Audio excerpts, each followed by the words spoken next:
मुगल परस्तों के लिए यह खबर किसी झटके से कम नहीं होगी।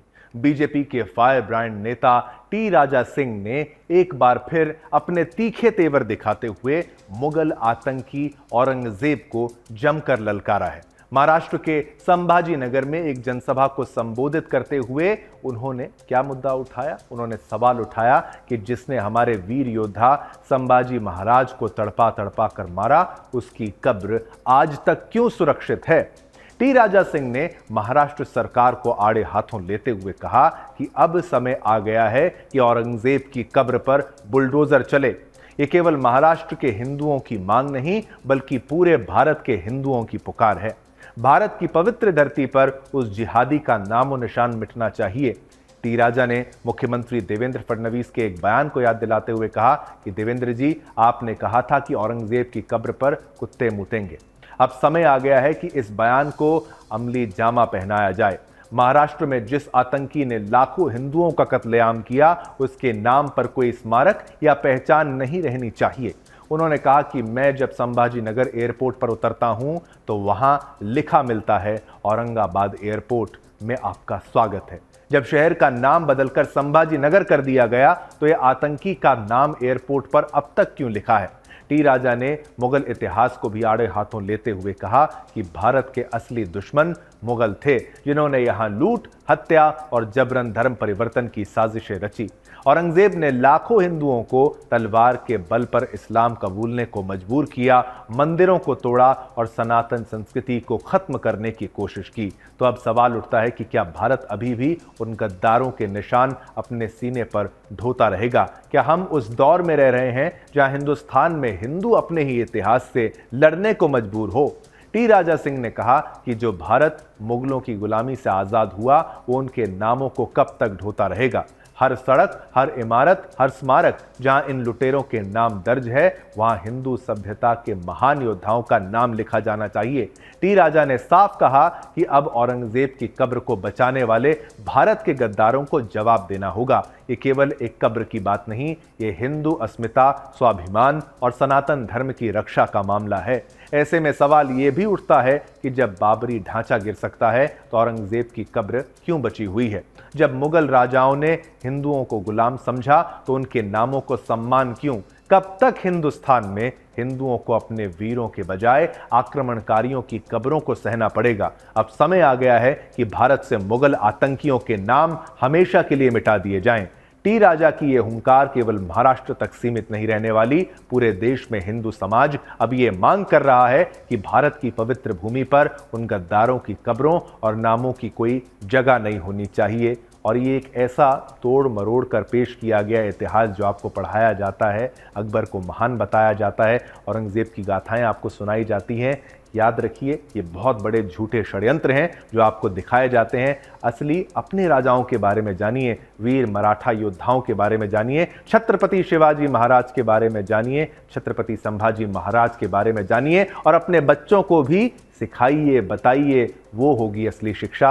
वरना आज के इस पाश्चात्य सभ्यता में पढ़ने वाले स्कूलों में, उसका पालन करने वाले स्कूलों में, मुझे तो लगता है जानबूझकर हमारे असली योद्धाओं के बारे में, वीरों के बारे में बिल्कुल नहीं बताया जाता। और कहीं ना कहीं ये अंग्रेज़ों का या पुराना सरकारों का, मैं कहूँगा, एक षड्यंत्र मात्र ही था। चलिए, ये खबर भी आपको हमने बताई और इस खबर पर पोल के माध्यम से हमने जो प्रश्न आपसे पूछा वो भी आपको बताते चलते हैं। क्या औरंगजेब की कब्र पर चलेगा बुलडोजर?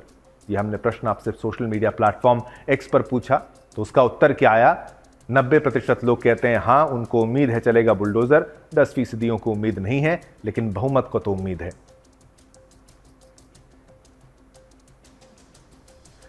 अब आगे बढ़ते हैं, अगली खबर का रुख करते हैं। मुंबई के पूर्व विधायक और राष्ट्रवादी कांग्रेस पार्टी के नेता बाबा सिद्दीकी की हत्या के मुख्य आरोपी ज़ीशान खान के देश से फरार होने की खबर ने सुरक्षा एजेंसियों और आम जनता के बीच गंभीर चिंताएं उत्पन्न कर दी हैं।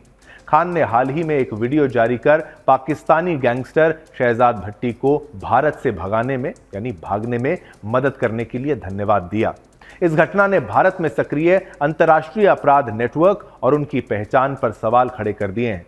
12 अक्टूबर 2024 को मुंबई में बाबा सिद्दीकी की गोली मारकर हत्या कर दी गई थी। हमलावरों में से 2 को गिरफ्तार किया गया जबकि 1 फरार हो गया था।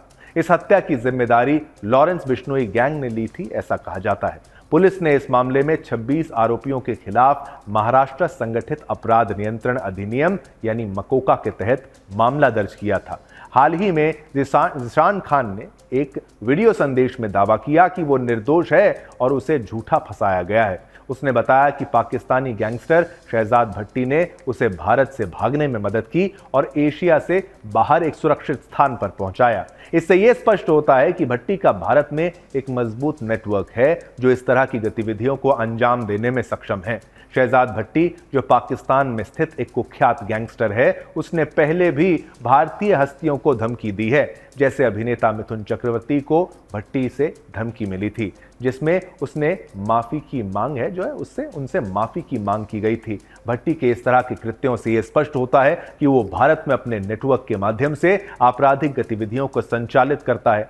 ज़ीशान खान का देश से फरार होना भारतीय सुरक्षा और खुफिया एजेंसियों के लिए एक बड़ी चुनौती है। ये घटना दर्शाती है कि अंतर्राष्ट्रीय अपराधी भारतीय सीमाओं के भीतर अपने नेटवर्क का उपयोग करके न केवल अपराधों को अंजाम दे सकते हैं बल्कि आरोपियों को देश से बाहर भी निकाल सकते हैं। इससे भारत की आंतरिक सुरक्षा और सीमा नियंत्रण पर गंभीर सवाल उठते हैं।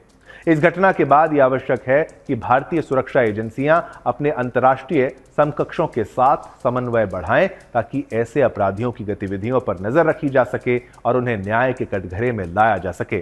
साथ ही सीमा सुरक्षा और खुफिया तंत्र को और मजबूत करने की आवश्यकता है ताकि भविष्य में इस तरह की घटनाओं को रोका जा सके। ज़ीशान खान का फरार होना और शहजाद भट्टी जैसे अंतर्राष्ट्रीय अपराधियों का भारतीय मामलों में हस्तक्षेप देश की सुरक्षा व्यवस्था के लिए एक गंभीर चेतावनी है जिसे तत्काल ध्यान देने की आवश्यकता है। तो ये खबर भी हमने आपको बताई, विस्तार से समझाई, लेकिन आपको ये भी समझना होगा कि कैसे अंतर्राष्ट्रीय गैंग्स भारत में ऑपरेट करते हैं और इसका इलाज जो है जल्द नहीं ढूंढा गया तो ये लोगों की सुरक्षा पर सेंध के बराबर होगा। अब आगे बढ़ते हैं, हमारी एक और मुख्य खबर का रुख करते हैं। देखिए, संबल हिंसा की बात है। अब एसआईटी ने संबल हिंसा मामले में एक बड़ा खुलासा किया है। पुलिस ने गुलाम नाम के आरोपी को हिरासत में लिया है जिसने पूछताछ में बताया कि वो दुबई में बैठे शारिक साटा के इशारे पर हथियारों की तस्करी करता था। ये सिर्फ एक गिरफ्तार आरोपी की कहानी नहीं बल्कि एक खौफनाक साजिश का इशारा है जिसमें बड़े नाम फंसते नजर आ रहे हैं। एसआईटी ने इस मामले की पूरी जांच कर 1000 से ज्यादा पन्नों की चार्जशीट दाखिल कर दी है और इसमें जो नाम सामने आए हैं वो चौंकाने वाले हैं। सांसद जियाउर रहमान बर्क, सदर विधायक का बेटा सुहेल इकबाल और 37 अन्य आरोपियों के खिलाफ केस दर्ज किया गया है। यह हिंसा सिर्फ एक भीड़ की सनक नहीं थी बल्कि एक गहरी और सुनियोजित साजिश थी जिसे बाहर से फंडिंग और हथियारों की सप्लाई मिल रही थी।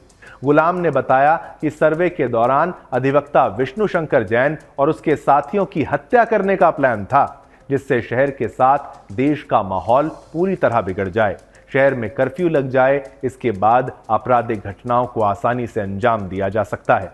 आरोपी ने यह भी बताया कि बवाल में जो हथियार शारिक साटा ने भेजे थे वो हथियार गिरोह के सदस्य मुल्ला अफरोज, वारिस और मोहल्ले के अन्य लोगों को दिए थे। अब सवाल उठता है कि क्या इस पूरे खेल के पीछे और भी बड़े चेहरे हैं? क्या दुबई में बैठकर भारत में हिंसा भड़काने की साजिशें हो रही हैं? और सबसे बड़ा सवाल ये कि आखिर कब तक ऐसे गुनाहगार बचते रहेंगे? एसआईटी की इस रिपोर्ट ने सबको बेनकाब कर दिया है। अब देखना यह है कि प्रशासन इस पर कितनी कड़ी कार्रवाई करता है। तो संबल हिंसा में एक बड़ा ये खुलासा, यहां पर अधिवक्ता विष्णु शंकर जैन की हत्या का जो प्लान था उसको उजागर कर दिया है। अब कई प्रकार के जिहाद आपने सुने होंगे, अगली खबर में भी एक जिहाद है। कौन सा जिहाद? देखिए, मुंबई में लव जिहाद और लैंड जिहाद के बाद अब कौन सा जिहाद आया, आप सुनकर हैरान हो जाएंगे। अब हाउसिंग जिहाद का खुलासा हुआ है। अब शिवसेना शिंदे गुट के नेता संजय निरुपम ने बड़ा दावा किया कि मुंबई के कई इलाकों में कुछ मुस्लिम बिल्डर मिलकर एक गहरी साजिश रच रहे हैं। निरुपम के अनुसार SRA यानी स्लम रिहैबिलिटेशन अथॉरिटी प्रोजेक्ट्स के तहत पुनर्वास के नाम पर एक गहरी साजिश रची जा रही है। मुस्लिम बिल्डर इन फ्लैट्स का निर्माण करते हैं लेकिन इन्हें जानबूझकर जरूरत से ज्यादा मुसलमानों को अलॉट किया जा रहा है। सोचिए ये कितना बड़ा षड्यंत्र है। सिर्फ 2 सोसाइटी की जांच में यह खुलासा हुआ है कि यहां 80 से 90% फ्लैट मुस्लिमों को दिए गए हैं। निरुपम का आरोप है कि हर प्रोजेक्ट में मुस्लिम बिल्डर्स की जो है घुसपैठ हो रही है। एसआरए हो, निजी प्रोजेक्ट हो या सरकारी टेंडर, हर जगह एक खास समुदाय को ही प्राथमिकता दी जा रही है, यानी मुसलमानों को प्राथमिकता दी जा रही है। ये सिर्फ बिजनेस नहीं बल्कि एक षड्यंत्र है। अब सवाल उठता है कि क्या यह सिर्फ संयोग है या सच में एक गहरी साजिश है? क्या मुंबई में सुनियोजित तरीके से हिंदुओं और अन्य समुदायों को हाशिए पर धकेला जा रहा है? और सबसे बड़ा सवाल कि सरकार और प्रशासन इस सब पर क्या एक्शन लेने वाली है? मुंबई के असली मालिक कौन है, बिल्डर, माफिया या आम जनता? जवाब आपको भी खोजना होगा। लेकिन सोचिए, हाउसिंग जिहाद का ये जो खुलासा हुआ है ये बेहद गंभीर है।